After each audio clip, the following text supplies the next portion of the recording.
کسی کے گھر میں سے چونٹیاں نکلنا شروع ہو جائیں تو اس کی کیا علامت ہے، اور ان چونٹیوں کا آپ کے گھر سے نکلنا اور بند نہ ہونا کیا سمجھا جائے؟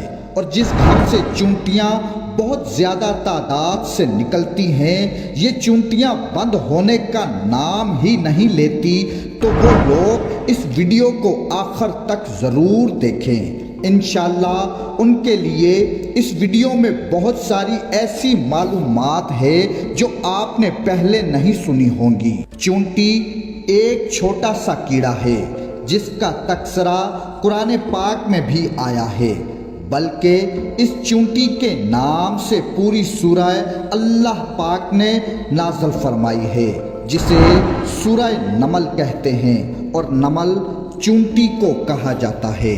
جس کے گھر میں چونٹیاں ہوتی ہیں تو اس کے گھر کے لوگ اکثر ان چونٹیوں کی وجہ سے پریشان ہو جاتے ہیں، اور طرح طرح کے ٹوٹکے استعمال کیے جاتے ہیں تاکہ گھر سے چونٹیوں کو بھگایا جا سکے۔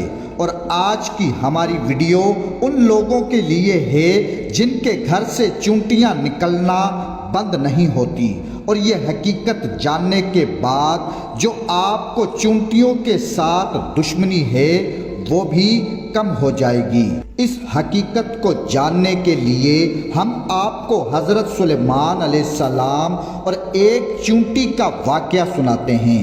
تاریخ میں ہے کہ ایک دن حضرت سلیمان علیہ السلام دریا کے کنارے بیٹھے ہوئے تھے کہ آپ نے دیکھا کہ ایک چونٹی آئی ہے، اس کے منہ میں ایک دانہ تھا، اور وہ چونٹی اس دانے کو لے کر دریا کے کنارے لے کر جا رہی تھی۔ اب آپ نے ایک عجیب منظر دیکھا کہ دریا میں سے ایک مینڈک باہر آیا، اور اس مینڈک نے اپنا منہ کھولا، اور وہ چونٹی اس مینڈک کے منہ میں چلی گئی، اور وہ مینڈک واپس دریا میں چلا گیا۔ یہ سب منظر اللہ کے نبی حضرت سلیمان علیہ السلام دیکھ رہے تھے۔ اب کچھ دیر بعد وہ مینڈک پھر آیا، اس نے پھر منہ کھولا، اور چونٹی اس کے منہ سے باہر آ گئی۔ حضرت سلیمان علیہ السلام نے غور کیا تو ایک فرق محسوس ہوا کہ اس سے پہلے چونٹی جب مینڈک کے منہ میں گئی تھی تو اس کے منہ میں ایک دانہ تھا جو اب اس کے منہ میں نہیں ہے۔ اب حضرت سلیمان علیہ السلام نے چونٹی سے پوچھا کہ یہ کیا ماجرا ہے کہ جب تم اپنے منہ میں دانہ لے کر اس مینڈک کے منہ میں گئی تھی تو تم کہاں گئی تھی؟ اب چونٹی نے کہا، اے اللہ کے پیغمبر، اس سمندر کی گہرائی میں ایک پتھر ہے، وہ پتھر اندر سے خالی ہے، اس پتھر کے اندر ایک کیڑا رہتا ہے، اللہ نے اس کیڑے کو ایسی جگہ پیدا کیا ہے کہ وہ کیڑا وہاں سے نکل نہیں سکتا۔ مجھے اللہ نے اس کام پر مقرر کیا ہے کہ میں اس کو کھانا پہنچاؤں، اور اللہ تعالیٰ نے اس مینڈک کو بھی اس کام کے لیے مقرر کیا ہے کہ وہ مینڈک روزانہ اپنے منہ میں مجھے لے کر اس پتھر تک پہنچاتا ہے۔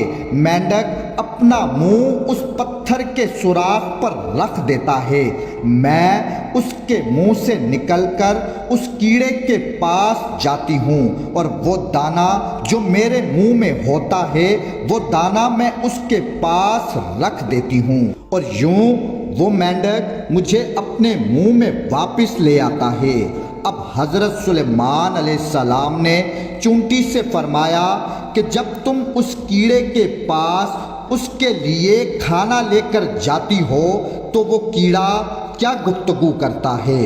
چونٹی نے کہا کہ وہ کیڑا ہر روز یہ کہتا ہے، وہ ذات جس نے سمندر کی گہرائی میں اس پتھر کے اندر بھی مجھے نہیں بلایا، وہ ذات کیسی ہوگی؟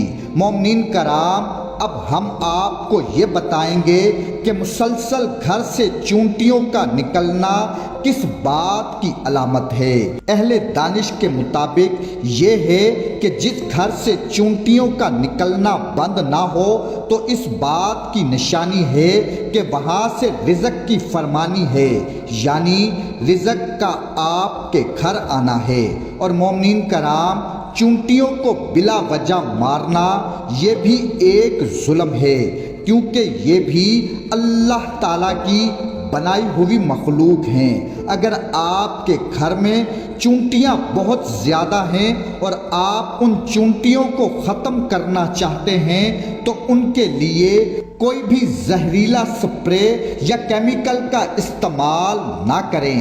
یہ اللہ کی بنائی ہوئی مخلوق ہیں، انہیں مارنے سے بہتر ہے کہ آپ قرآن پاک میں سورہ نمل کی آیت نمبر 18 کی تلاوت کریں، انشاءاللہ اس جگہ سے وہ چونٹیاں خود بھاگ جائیں گی اور یوں آپ کو چونٹیوں کو زہریلے پاؤڈر کیمیکل سے مارنا نہیں پڑے گا۔ بس مومنین کرام، میں آخر میں یہی کہوں گا کہ اللہ تعالیٰ کی بنائی ہوئی کسی بھی مخلوق کو بلا وجہ مارنا یہ بھی گناہ ہے۔